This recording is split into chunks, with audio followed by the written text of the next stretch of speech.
Glória a Deus. Abra sua Bíblia no texto que foi lido, meus irmãos, em Filipenses capítulo 1.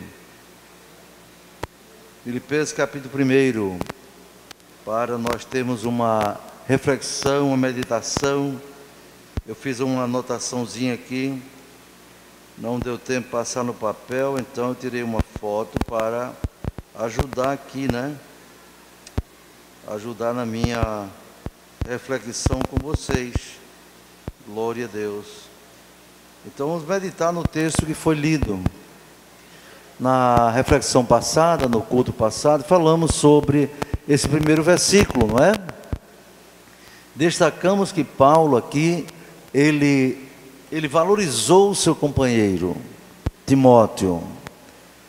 A carta é dele aos filipenses, porém, Timóteo era um companheiro, era uma espécie de secretário dele, de auxiliar, e ele aqui inclui o Timóteo na autoria da carta, né? Dando valor ao seu companheiro. Uma prova de que ele não era egoísta, não é, irmãos?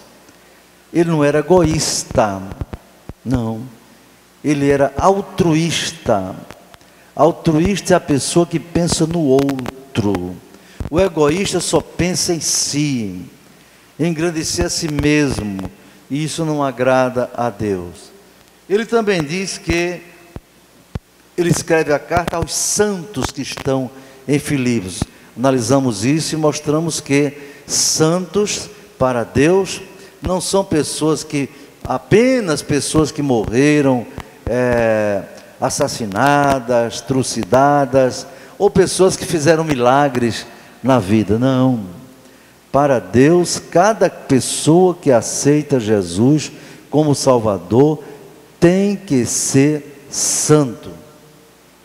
Você não disse aleluia, não? Nem deu glória a Deus? É isso que eu admiro a ver. Se eu disser que o carro virou e o irmão escapou, aí você dá glória a Deus. Não é verdade? Não, devemos dar glória a Deus por coisas que a Bíblia afirma como coisas maravilhosas. Então, o crente fiel tem que ser santo em toda maneira de viver, diz o apóstolo São Pedro. Já meditamos nisso e vimos que sem santificação ninguém verá o Senhor, ninguém mesmo, irmãos. Louvado seja Deus. Versículo 2 diz: graça a vós e paz da parte de Deus, nosso Pai, e do Senhor Jesus Cristo. Isso aqui é uma saudação. Uma saudação. Qual é a saudação da Assembleia de Deus, irmãos? Paz do Senhor. Paz do Senhor. Quem foi que trouxe esta saudação? Foram os pioneiros que começaram a pregar aqui no Brasil, não é? Então eles trouxeram esta saudação, paz do Senhor. Tem base bíblica, porque em algum trecho da Bíblia, o homem de Deus disse: a paz do Senhor seja convosco, não é? Lá no livro de Ruth, a paz do Senhor seja convosco. As pessoas respondem: contigo também. Mas não está errado a saudação de algumas igrejas aí, graça e paz, não está errado. Tem base bíblica, perfeitamente. Algumas epístolas, Paulo saúda assim, graça e paz. Aqui ele está dizendo, graça a vós e paz da parte de Deus nosso Pai e do Senhor Jesus Cristo, não é? A graça e a paz da parte de Deus e do Senhor Jesus Cristo. Interessante, eu não sei se ele está na internet, um irmão nos Estados Unidos, um obreiro, um pastor de uma outra denominação, mas um grande amigo nosso, não é? Ele está lá com a sua família. Olha, irmãos, e ele procurou uma Assembleia de Deus perto da casa dele, naquele estado, e não encontrou. Então ele se agregou a uma igreja próxima de sua residência com sua família. Preste atenção a isso. Só que aquela igreja, muito bonita, muito acolhedora, uma recepção fantástica, uma atenção muito grande a todos que chegam ali. Porém ele me disse: pastor, só que a igreja não aceita a Trindade. Não aceita que existam Pai, Filho e Espírito Santo. Ele disse para mim no WhatsApp. E a família dele estava aceitando aquela doutrina, né? Que ensina, aqui em Parnamirim tem igreja dessa, viu? Quando você vê igreja, só o nome de Jesus, igreja unificada em Cristo, são igrejas dessa linha, que não aceitam a Trindade. Uma vez um novo convertido aceitou aqui, e uma pessoa parenta dele levou numa igreja dessa. Igreja dessa aí. Quando o novo convertido voltou, disse: Marinaldo, eu fui lá e o homem provou pela Bíblia que não existe Deus Pai, Filho e Espírito Santo, não. Só tem Jesus. Jesus é o Pai, Jesus é o Filho, Jesus é o Espírito Santo. Digo: você aprendeu isso lá, foi? E você aceitou, novo convertido? Por isso que não é bom estar andando para lá e para cá, que se mistura tudo. Eu abri a Bíblia para ele e mostrei a Trindade na Bíblia. Ah, pastor, eles dizem que não tem a palavra Trindade na Bíblia. Realmente não tem a palavra Trindade na Bíblia. Trindade é uma palavra formulada pela teologia. Não existe a palavra, mas a Trindade está na Bíblia. E comecei a mostrar a ele. Aquele irmão lá nos Estados Unidos, nós fizemos uma conferência via telefone.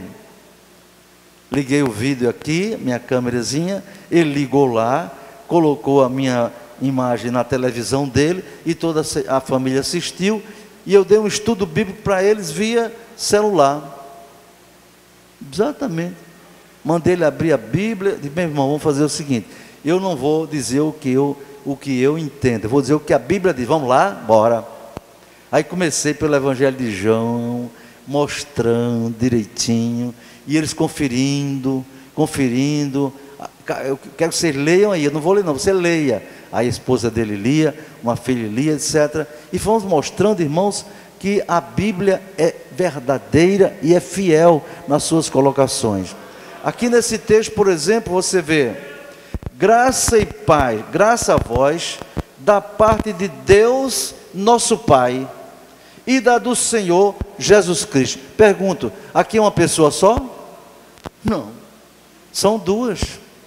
Graça da parte de Deus, nosso Pai, e da do Senhor Jesus Cristo. Não é?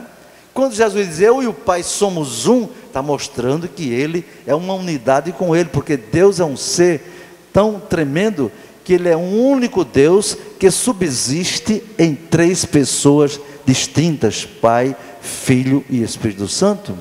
Quando Jesus diz assim: assim como o Pai me enviou, eu envio a vós. Onde está uma pessoa só? O Pai na terceira pessoa, eu na primeira pessoa, vos envio a vós na segunda pessoa aí. E aí fala o Espírito Santo. Em João 14, por exemplo, já diz assim: quando vier aquele consolador, que o Pai enviar, vós pedireis em meu nome, e Ele atenderá. Três pessoas. Então, claro, na Bíblia, irmão, o problema é que grande parte dos crentes não ama a Bíblia, não lê a Bíblia, não gosta da Bíblia. E agora com a Bíblia no celular, que o camarada não gosta mesmo. Não gosta de pegar no livro. Não, meu irmão. A Bíblia é a palavra de Deus, inspirada, revelada, inerrante, perfeita. Dê glória a Deus por isto.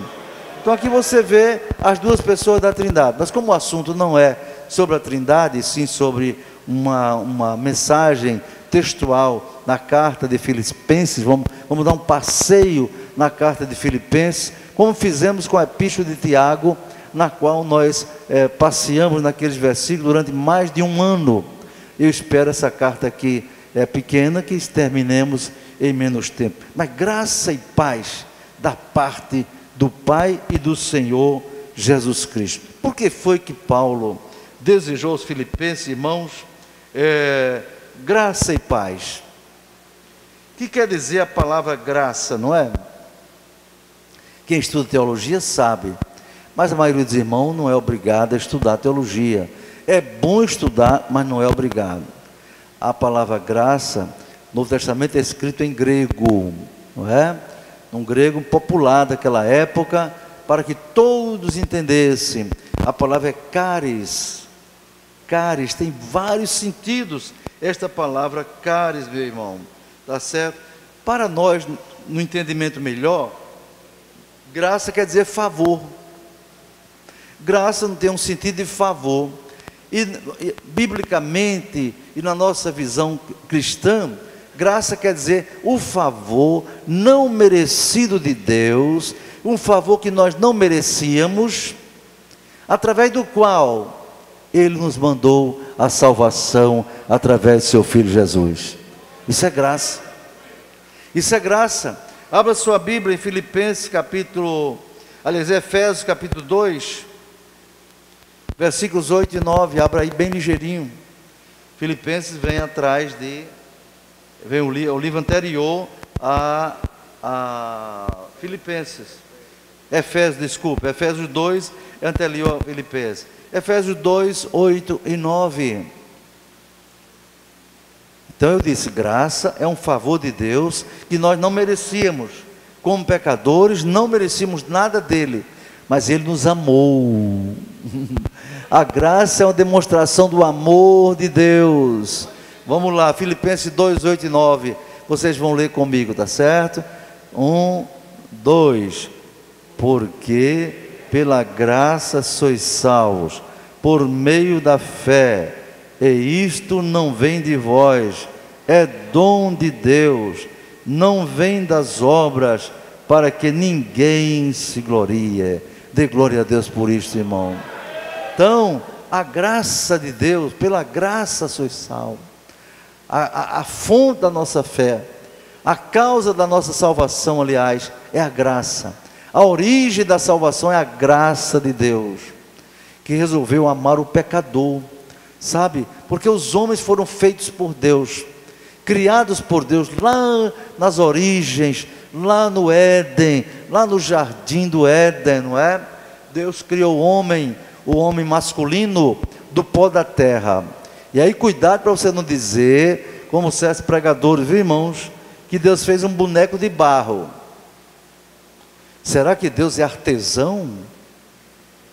Pegou um anjo, mandou buscar um bocado d'água, outro anjo pegou uma enxada, cavou no chão, aí Jesus mandou amassar o servente, depois viu se o barro estava bom, aí pegou, fez a cabeça de barro, botou assim de lado, depois fez um braço, botou ali, e tal, e foi pregando a cabeça do pescoço e tal.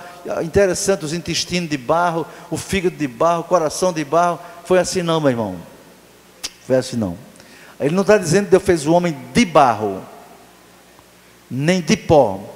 Diz, Deus fez o homem do pó da terra. Essa expressão do pó, de para do, há uma diferença tremenda. Se ele dissesse, Deus fez o homem de barro, a gente não podia escapar. Tinha que ser feito, dizer que tinha sido de barro mesmo, de argila, etc. Mas ele fez do barro quer dizer que ele tirou do barro, da argila, as substâncias químicas das quais o nosso corpo é formado. Está vendo? Do barro. E Jó lá na frente teve uma visão maior e disse, como em barro me formaste. Jó não diz, tu me fizeste de barro, mas ele diz, como em barro me formaste. Entende? Então assim foi criado nas substâncias químicas. Olhe, no barro, uma cientista da NASA, aquela agência norte-americana, aquela agência espacial norte-americana, é formada por cientistas do mais alto nível, irmãos.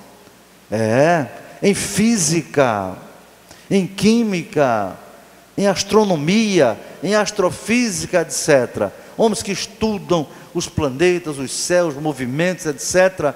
Tudo isso, as órbitas dos planetas, tudo eles estudam.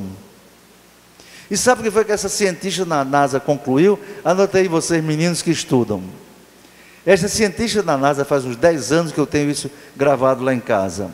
Ela concluiu que no barro, na argila, tem todas as condições para o surgimento da vida. toda a substância, uma conclusão científica. Ela estudou o barro e viu que ali tem tudo: hidrogênio, carbono, oxigênio, amônia, metano, ferro, lítio, magnésio, tudo. Ela viu que ali tem tudo para a vida. E o corpo da gente é formado de 70% de água. E somente 30% de outros elementos químicos. Sabe o que é isso? É a mão de Deus, é o poder de Deus, é o Deus onipotente, não é, irmãos? Deus fez o homem dessa maneira maravilhosa. A mulher já foi feita de uma forma mais elaborada. Por isso que a mulher deve se dar muitas graças a Deus. O homem foi feito da substância, não é? A mulher foi feita de uma parte do homem que já estava formada, não é? Tirou da costela do homem. Aí um pregador dizendo assim: rapaz, é por isso que tem mulher que é osso duro de roer. Eu não digo não, a ideia, isso aí foi Deus que fez já de uma parte do homem já elaborada, não é verdade? E não sabemos como, nós não sabemos como Deus fez o homem, nem como Ele fez a mulher, mas está escrito. Então Deus fez o homem, e tem um detalhe: além de fazer com esse processo que ninguém sabe explicar, fez o homem a sua imagem, conforme a sua semelhança. Já pensou? O único ser, imagem e semelhança de Deus, é o ser humano criado por Ele. Por isso que o diabo tem raiva do homem. O diabo quer destruir, matar, roubar e destruir o homem, porque ele tem inveja do homem. A Bíblia dá a entender, no livro de Ezequiel, no livro de Isaías, que o diabo queria ser igual a Deus, ser imagem de Deus, semelhança de Deus, mas como ele não foi escolhido, e ele tinha livre-arbítrio, então ele quis derrubar Deus, então não deu certo. Deus jogou ele para o espaço sideral, né? Deus jogou o diabo lá de cima para baixo, com seus anjos que acompanharam ele, né? E fez o homem a sua imagem e semelhança. O diabo tem inveja do homem por isso. Esse sujeito aí, essa mulher, é a imagem e semelhança de Deus. Eu preciso destruir. Então o plano do diabo é destruir o ser humano. Mas Jesus disse: mas eu vim, sabe para quê? Para que vocês tenham vida, e vida com abundância. Dê glória a Deus por isso. Ele veio para salvar o perdido. Então veio pela graça. Então quando Paulo diz a graça e paz da parte de Deus, irmãos, é muito significativo. Paulo deseja uma coisa melhor que existe para a igreja, para o ser humano: é a graça de Deus. Se não fosse a graça de Deus, você não estaria aqui. Então, por causa da graça de Deus, Deus fez o homem, não é? Deus formou o homem. O diabo desformou o homem, mas Deus veio para transformar o homem. Jesus transforma o homem. Então é pela graça de Deus, porque Ele sabe que esse homem não é propriedade do diabo. O ser humano é propriedade de Deus, por direito de criação, por direito de preservação, por direito de redenção. Dê glória a Deus por isto. Então Ele quer salvar o homem. Aquele homem que se perdeu, Ele quer salvar. E prometeu lá no Éden, e prometeu à mulher: da semente da mulher haveria de nascer um que haveria de ferir a cabeça da serpente. E Paulo diz: na plenitude dos tempos, na plenitude dos tempos, segundo Deus, Ele mandou seu Filho, nascido de mulher, para remir a todos que estavam debaixo da condenação da lei. Então o diabo procurou manipular a mulher, dar à mulher uma situação muito complicada. Aí Deus veio redimir a maternidade, redimir a mulher. Ele podia ter mandado Jesus descer como um anjo, não podia? Descer como um anjo, resplandecendo lá no Monte das Oliveiras, lá em Jerusalém, ou nas campinas de Belém. Já imaginou que visão fantástica? Jesus descendo em forma de um anjo, brilhando, resplandecendo, e já seja uma coisa tremenda. Não, mas Deus não fez isso. Vimos agora no Natal, de uma maneira tão singela, o Verbo se fez carne e habitou entre nós. Como? Da maneira mais estranha possível. Um rei, Rei dos reis, Senhor dos senhores, Criador dos céus e da terra, o Salvador do mundo, nasceu no ventre de uma moça, noiva com um rapaz, e gerar, provocar a geração dele no útero dela, pelo Espírito Santo de Deus. Louvado seja o nome do Senhor. Isso é o plano da redenção. E Jesus aqui veio, trouxe o Evangelho, morreu na cruz para salvar o homem. Tudo isso é fruto da graça, irmão. É fruto da graça de Deus. Favor não merecido. Né? E aí eu acho interessante como tem crente hoje o tal dos desigrejados. Eu tenho pena deles. Eles não dão valor à igreja, não.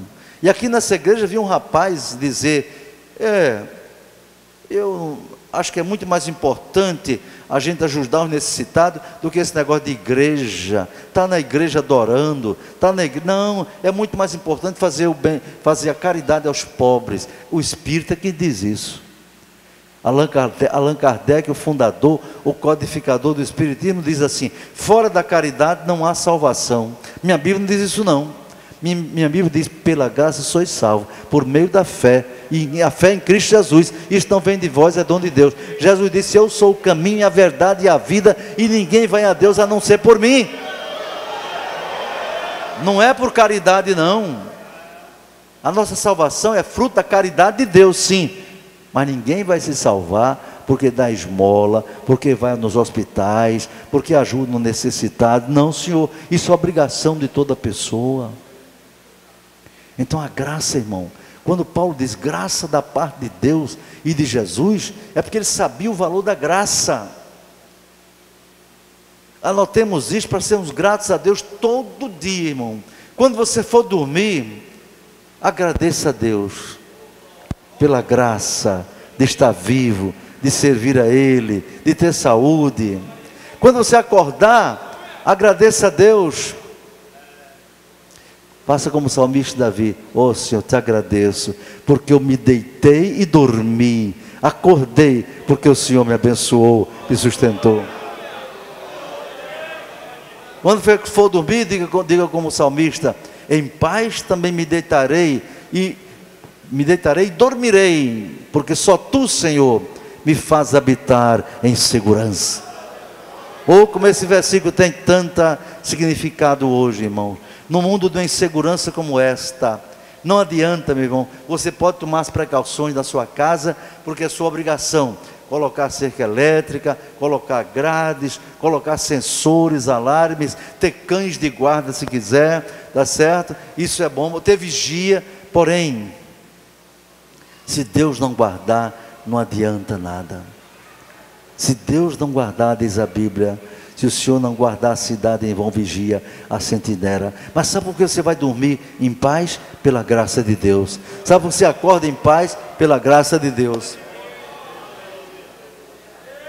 Né? Quando vocês se olharem para o espelho, as meninas bonitas da igreja, os rapazes, quando se olharem, agradeça a Deus. Senhor, é a Tua graça. É a Tua graça. E graça também na Bíblia é sinônimo de beleza, de simpatia, de graciosidade, não é? Está na palavra de Deus. Então graça, quando ele diz, meus irmãos, paz, graça e paz. Por quê? Não pode haver paz se não houver a graça de Deus. Não pode haver paz sem graça. A graça e a paz devem andar juntos, viu, irmão? A graça e a paz. Louvado seja o nome do Senhor.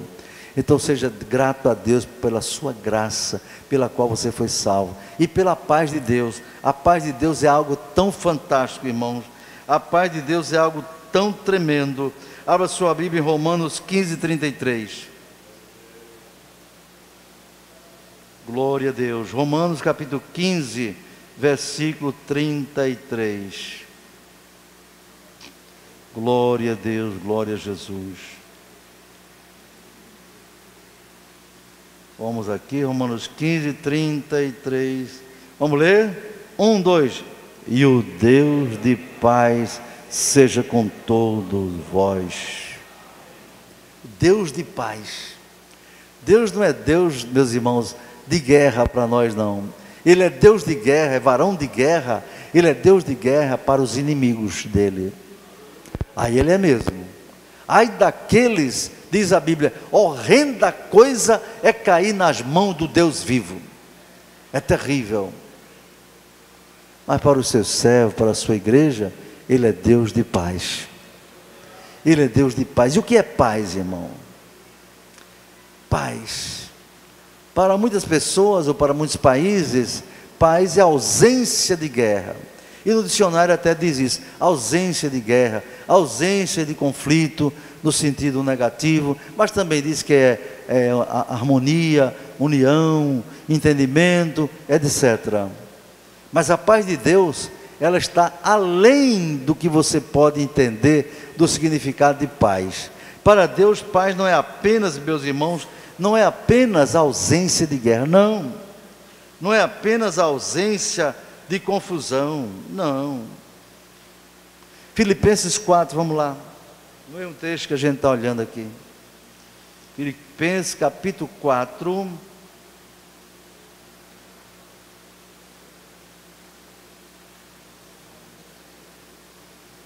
depois do livro de Efésios, né? Filipenses capítulo 4, você vai ver como é a paz de Deus, uma coisa tão grande, meu irmão. Versículos 6 e 7, você vai ler comigo, Filipenses 4, 6 e 7. Palavra tão pequena, não é? Paz. Vamos lá, Filipenses 4, 6 e 7. 1, 2. Não estejais inquietos por coisa alguma, antes as vossas petições sejam em tudo conhecidas diante de Deus, pela oração e súplicas, com ações de graças. E a paz de Deus, que excede todo entendimento, guardará os vossos corações e os vossos sentimentos em Cristo Jesus. Amém? Olha, irmão, você viu aí? A paz de Deus excede todo entendimento. A paz de Deus excede todo entendimento. Quer dizer, não há explicação humana.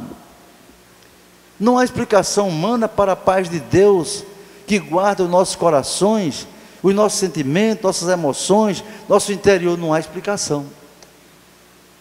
Excede todo entendimento. Parece que foi anteontem que eu falei no caso de Pedro, né, que estava na prisão, aquela coisa toda, e o anjo foi soltar ele ali, Deus mandou, etc.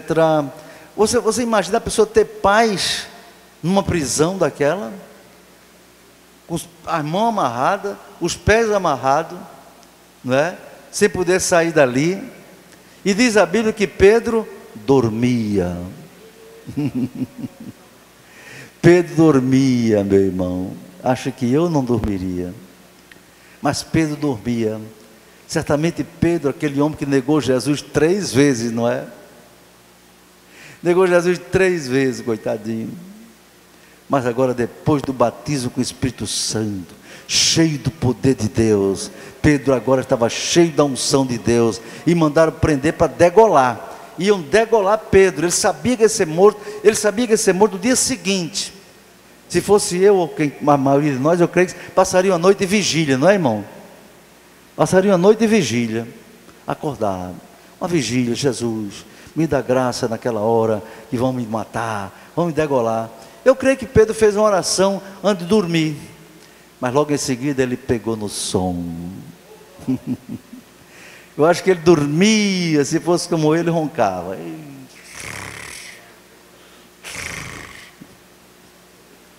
Eu acho que os soldados ficavam ouvindo o ressonar de Pedro, e ele deve ter conversado com outro. Eram 16 soldados. Rapaz, sujeito estranho, esse tal desse cristão aí, ó. O homem vai ser morto amanhã, rapaz. O homem está dormindo aí, olha como ele está dormindo. Parece que não vai acontecer nada. É o que está escrito aqui: a paz de Deus, que excede todo entendimento, guardará os vossos corações e os vossos sentimentos em Cristo Jesus. Não há explicação. Não há explicação para uma paz dessa, não é verdade, irmão? Por isso que o crente não pode viver em guerra. Não. O crente não pode viver guerreando com ninguém. A guerra do crente é contra o mal. Nós temos que combater, sim, mas quem? Quem é que a gente deve combater? Efésios, volta de novo para Efésios. De novo para Efésios, Efésios capítulo 6. Vamos ver quem é que a gente deve combater, mas combater mesmo. Efésios capítulo 6. Versículos 12. Veja aí com quem é que a gente deve combater. Efésios 6,12, quem já encontrou? Menina, abre a tua Bíblia. Efésios 6,12, vamos ler? Quem achou, diga amém. 1, 2. Porque não temos que lutar contra a carne e o sangue, mas sim contra os principados, contra as potestades, contra os príncipes das trevas deste século, contra as hostes espirituais da maldade nos lugares celestiais. Aqui está quem a gente deve combater. Não é para combater o pastor, combater o dirigente da congregação, combater o marido, combater a mulher, combater não sei quem, combater fulano, ciclano. Não, irmão, tem que lutar contra ninguém. Não, pelo contrário, mesmo que ele seja seu inimigo, Jesus disse: amai vossos inimigos, bendizei os que vos maldizem, orai pelos que vos perseguem, para que sejais filhos de vosso Pai que está no céu, que faz o sol nascer para bons e maus, e a chuva cai sobre justos e injustos. Ser membro da Assembleia de Deus hoje é facílimo, mas ser cristão é difícil. Amar o inimigo não é fácil, não. Não quer dizer que você amar o inimigo vai botar ele para ser empregado na sua casa, negativo. Você tem que amar o seu inimigo, não desejando mal a ele, não se vingando dele, sabe? Vocês estão acompanhando uma confusão tremenda do irmão revoltado que perdeu um setor que dirigia em Natal. O homem está numa guerra tremenda contra a diretoria da igreja. Outro já se juntou com ele, já chamou a diretoria de bandido, de gangue. Um membro de uma congregação nossa aqui disse que a diretoria é um canil. Qualidade de crente é esse, meu irmão? Comparar pastores a cachorros. Eu já mandei dizer ao coordenador do setor dele: traga aquele rapaz aqui, que eu quero conversar com ele. Eu tenho no meu WhatsApp a mensagem dele no Face. A diretoria é um canil? Que é isso, irmão? Que é isso? A igreja do Senhor não é formada de gente assim, não. Um salvo não pode agir dessa forma. Quem viu a minha postagem que eu coloquei no Facebook sobre essa questão? Quem viu? Levante a mão aí. Está lá para todo mundo ver. Até no exterior já viram. Eu coloquei uma palavra ética, sensata, equilibrada, fundamentando na Bíblia, mostrando como é que um crente deve se posicionar diante de um conflito, de alguém que se levanta contra ele. Não é fazendo escândalo não, meu irmão. Não. Se você descobrir que tem um pecado na igreja, o pecado do pastor, o pecado de alguém, e você ficar calado, você é cúmplice, está errado. Agora, sabe qual é o caminho se você descobre um erro na igreja? Não é para o Facebook, não. O caminho é procurar a direção da igreja, na verdade, e dizer: olha, irmão, eu identifiquei esse problema, eu descobri que está acontecendo isso, e tudo isso dizer com discrição, para não causar escândalo. Aí quando eu fui dizer no Facebook que o escândalo era pior do que os fatos denunciados, teve alguém que disse: não, aí quis dar até uma de teólogo. Eu sou formado em teologia, não sei o que, filosofia. Escândalo é o pecado das pessoas. Eu fui obrigado a colocar o significado de escândalo de acordo com o dicionário, para aquele irmão entender. Irmão, um pecado de alguém pode estar cometendo um pecado grave, adultério, homossexualidade, roubo, etc. Se ninguém sabe, isso não é escândalo. Ou é, irmão? Se ninguém sabe, como é que está esse escândalo? Não, não é escândalo, é pecado, é grave, é condenável, precisa ser denunciado, apurado e punido. Tudo isso tem que se fazer, agora de acordo com as normas que regem a conduta do crente, com base na palavra de Deus. Imagina uma pessoa faz um pecado, aí pega uma trombeta e sai tocando: olhe, na Assembleia de Deus tem gente em adultério, não sei o quê. Isso não é de Deus, não. Isso não é de, não. Aí eu mostrei para ele: escândalo significa estardalhaço, confusão, algazarra, entendeu? Algazarra, balbúrdia e outros sinônimos desse tipo aí. É isso que é escândalo. Agora, se ele denunciasse o pecado e ninguém tomasse providência, ele tinha direito de ir até público para denunciar, mas sem provar os fatos, irmãos.